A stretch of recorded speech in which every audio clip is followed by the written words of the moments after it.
Assalamualaikum warahmatullahi wabarakatuh. Saya Aulia Asri Febrianti akan menjelaskan mengenai sejarah artificial intelligence.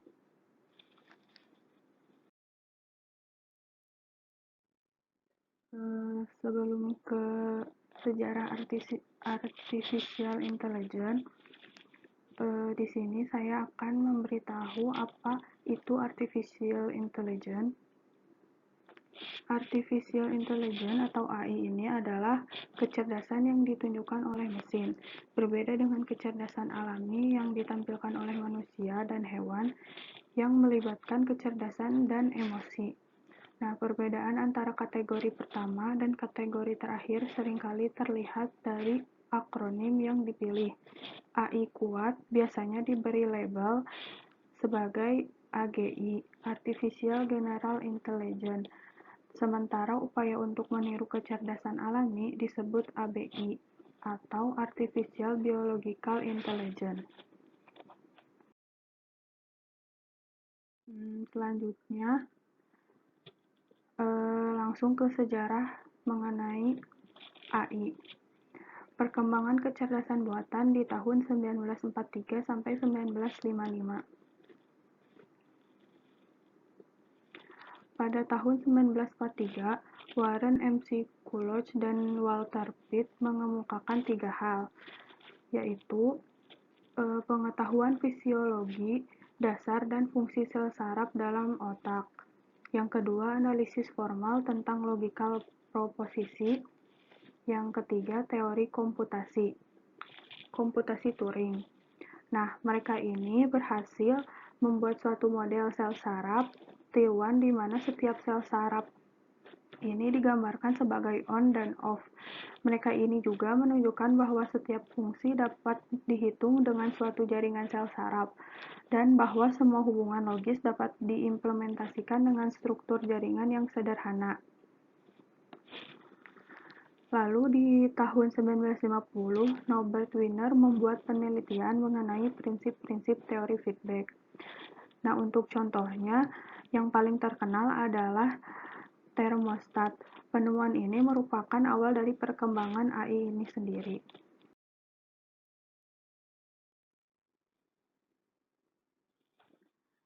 Lalu selanjutnya, kelahiran kecerdasan buatan di tahun 1956.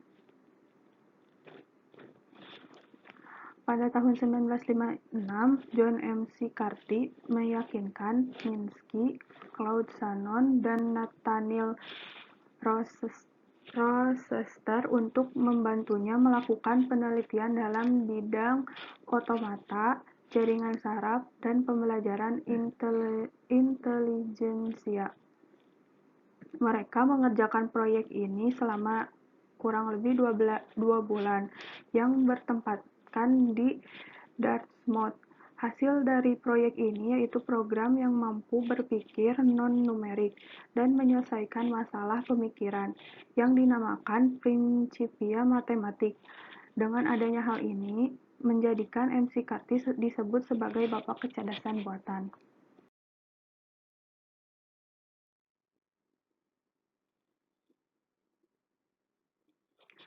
Lalu ada antusiasme awal atau harapan besar pada kecerdasan buatan di tahun 1952 sampai 1969.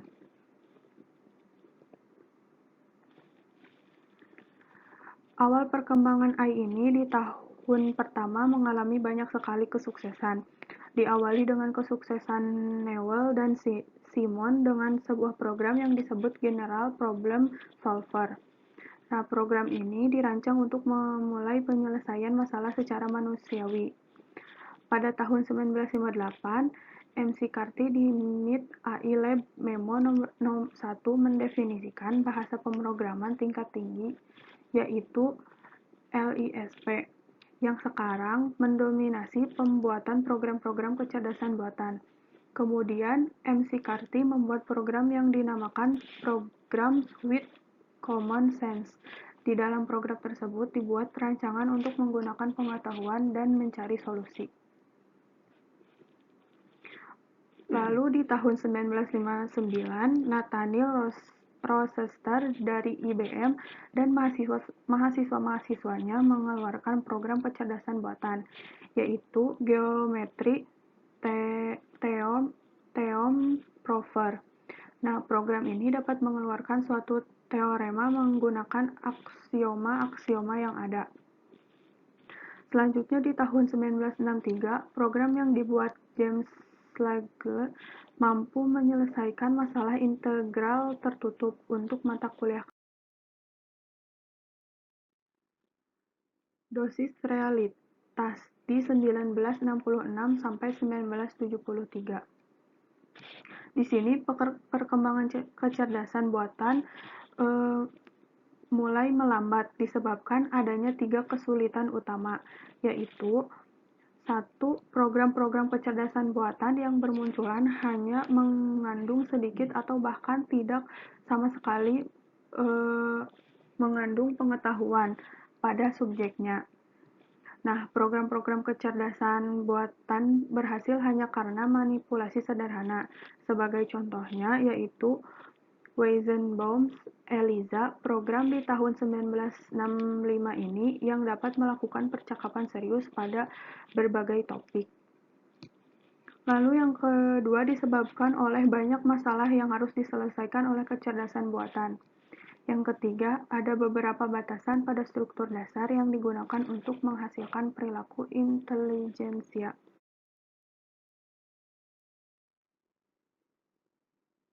Sistem berbasis pengetahuan atau kunci kekuatan di tahun 1969 sampai 1979.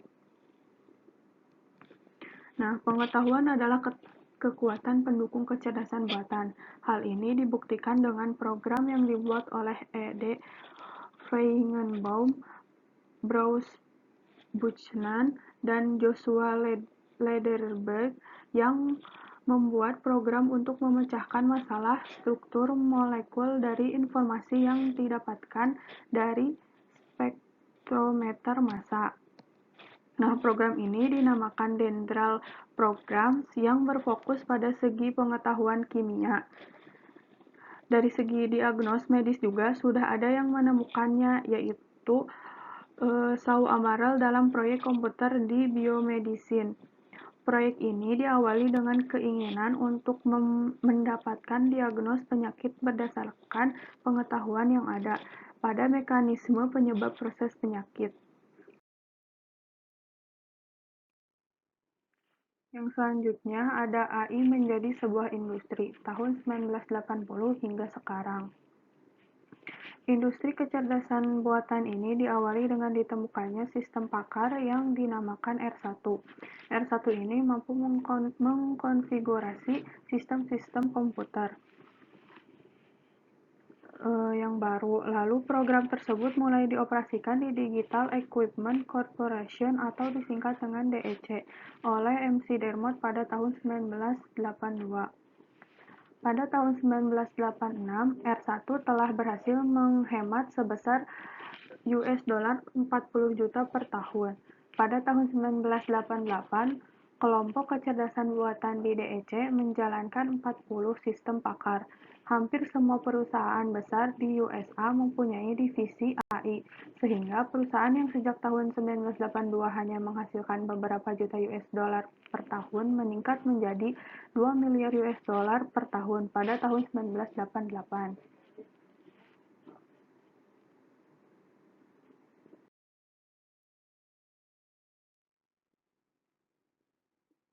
Kembalinya jaringan saraf di tahun 1986 hingga sekarang. Meskipun bidang ilmu komputer menolak jaringan saraf tiruan setelah diterbitkannya buku Perceptrons, keterangan Minsky dan Papert, para ilmuwannya masih mempelajari bidang ilmu tersebut dari sudut pandang yang lain, yaitu fisika. Para ahli fisika seperti Hopfield di tahun 1982 menggunakan teknik-teknik mekanika statistika untuk menganalisa sifat-sifat penyimpanan dan optimasi pada jaringan saraf. Nah, para ahli psikologi ini, David Rumelhart dan Geoff Hinton melanjutkan penelitian mengenai model jaringan saraf tiruan pada memori. Lalu di tahun 1985-an, setidaknya 4 kelompok riset menemukan kembali algoritma belajar propagasi balik back propagation learning. Algoritma ini berhasil diimplementasikan ke dalam bidang ilmu komputer. Selanjutnya di sini ada berbagai contoh robot kecerdasan buatan. Yang pertama ada robot Riba. Riba atau Robot for Interactive Body Assistance bisa menjadi robot layaknya seorang perawat. Robot canggih ini dikembangkan dan diciptakan oleh Riken dengan program untuk mengangkat atau menggendong pasien rumah sakit. Namun, robot ini mampu menggendong pasien yang bobot tubuhnya tidak lebih dari 61 kg. Tidak hanya menggendong, robot Riba juga bisa mengenali suara suster atau pegawai rumah sakit. Itu karena robot Riba bisa mendeteksi wajah maupun suara perawat rumah sakit. Yang kedua ada robot Apripoko. Robot ini ternyata bisa mengendalikan segala jenis remote, seperti remote AC, TV, dan sebagainya. Selain itu, robot ini juga bisa berbicara dan mengenali perintah suara atau voice command operated. Robot canggih ini tersebut merupakan buatan dari perusahaan Toyota. Robot Apripoko diprogram dengan fungsi sebagai pengendali remote control universal. Apripoko juga bisa mendeteksi semua jenis remote melalui koneksi inframerah. Jika tugasnya sudah selesai, robot ini akan bertanya pada kita apa yang harus dia lakukan selanjutnya.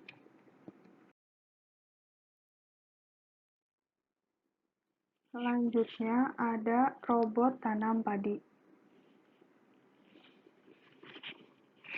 Robot tanam padi ini merupakan mesin penanam bibit padi tipe pengemudi duduk di depan atau riding yang dapat dikendalikan dari jarak jauh, terdiri dari 6 alur tanam dengan jarak antar alur per baris 30 cm untuk tanaman padi lahan sawah irigasi. Komponen utama berupa lengan penanam bergerak secara periodik mengambil bibit pada dari rak bibit.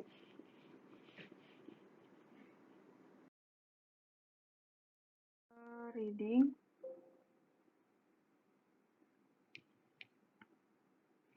Lalu selanjutnya ada Siri.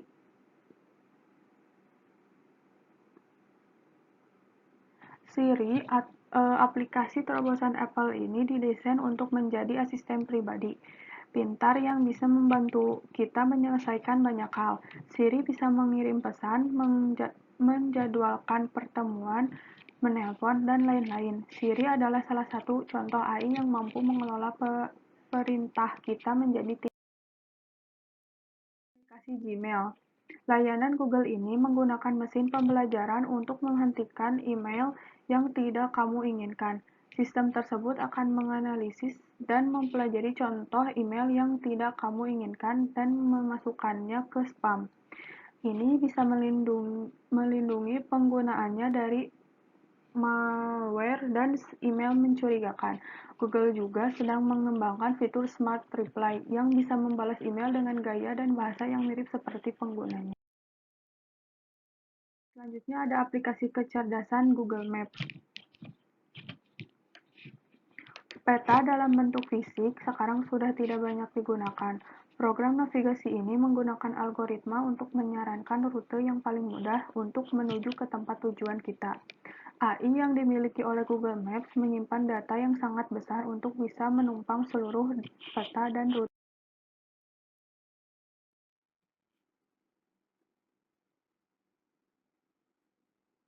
Sekian yang bisa saya jelaskan. Terima kasih. Wassalamualaikum warahmatullahi wabarakatuh.